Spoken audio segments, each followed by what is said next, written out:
What's up mga ka-wedgy? Casa Jardin de Melizo Restaurant and Events Place. Astig to, nakatago ah. So ito yun mga ka-wedgy. Mukhang masarap. Nasa tabi ng Calax. Hindi nyo mapapansin. Papasok kayo sa loob ng Barangay Tibig. Pero tingnan natin ha. Mukhang masarap yung pagkain. May nagsabi sa akin. Okay? Pasamahan nyo ako.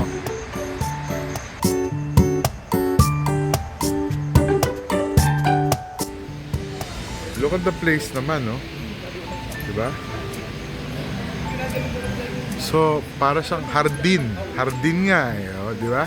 I think it's an events place, okay? So, let's try the food, ah. Tikman natin yung pagkain nila.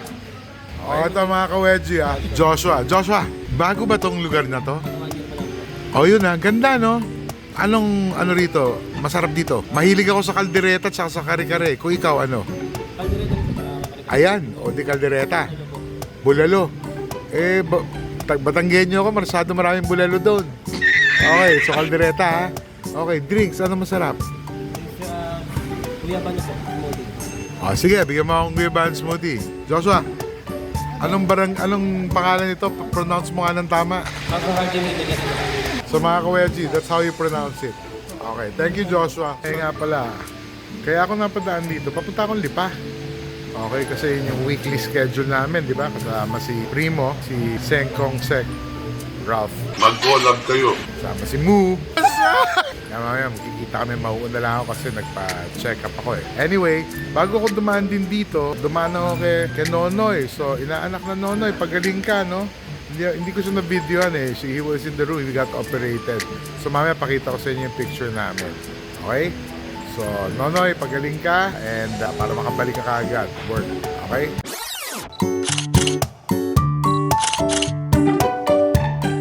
Oh, Joshua, ito yung cream of mushroom. Masarap to, ha? Sure ka? Okay, paborito ko to, ha? Mainit na mainit.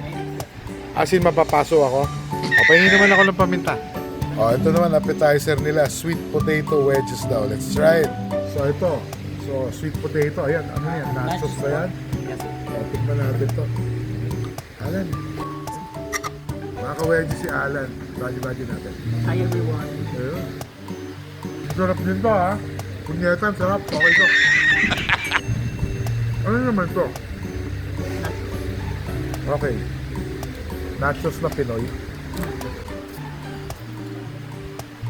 Meron akong kilala magugustuhan yan. Kain muna kami. Ito na. Ikaw naman, ano pangalan mo? Winbert. Taga saan ka, Winbert? Oh, baka may shoutout ka. Sino ang gusto mong batiin? Wala? Talaga? Pwede na! Wala kang girlfriend? Wala. Meron po. Oh, ano pangalan? Mayan po. Mayan. Okay, subukan natin yung kaldereta nila. Okay, mga ka-wedgie?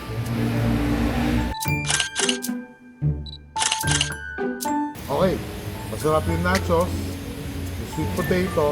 Ito yung isa sa main course na in-order namin. Kaldereta. Alam nyo naman, mahilig ako sa kaldereta. So, excuse me. Sorry. Tikman ko ha. Tikman natin. Malambot yung karne.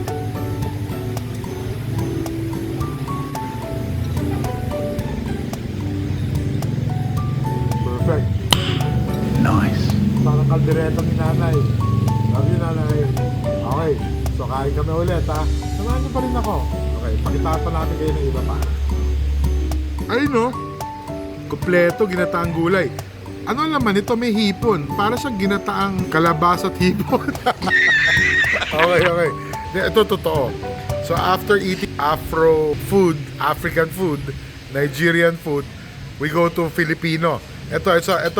Ilalagay ko to sa rekomendasyon ko. Masarap yung food, masarap yung kaldereta. Nice. Drew, subukan mo to. Ikaw naman ngayon ang makinig sa akin. Ano? Sama ka sa biyahe ko? Ito naman daw, baked bangus. Tingnan natin ha. Kaldereta, baked bangus, ginataan something, whatever you call it. Oh, kain na tayo. Sige, mamaya tayo mag-usap ulit. Kainan muna. Ito naman, cheesecake daw to. Cheesecake. Hindi cheese whiz, cheesecake. Yung kila chismis. Ito, tsokolate. I don't know what they call it. Basta isang opera cake. So, dessert na to. Mga ka-wedgie, sorry ayusin ko lang yung buko. Naksan. So, tapusin na natin dito tong video na to. Sa mga subscriber, thank you very much. Again, kung gusto nyo ng good Filipino food, punta kayo dito sa... Casa Jardín de Belicia. That's how you pronounce it? Yeah. Okay. Insilang. I recommend the caldereta, the nachos. I'll tell you the truth, ito medyo matigas yung gulay. Ito, it looks good pero not so. Pero ito panalo. Okay, so good night mga ka-wedgie. Matakbo na ako ng 5. Bye!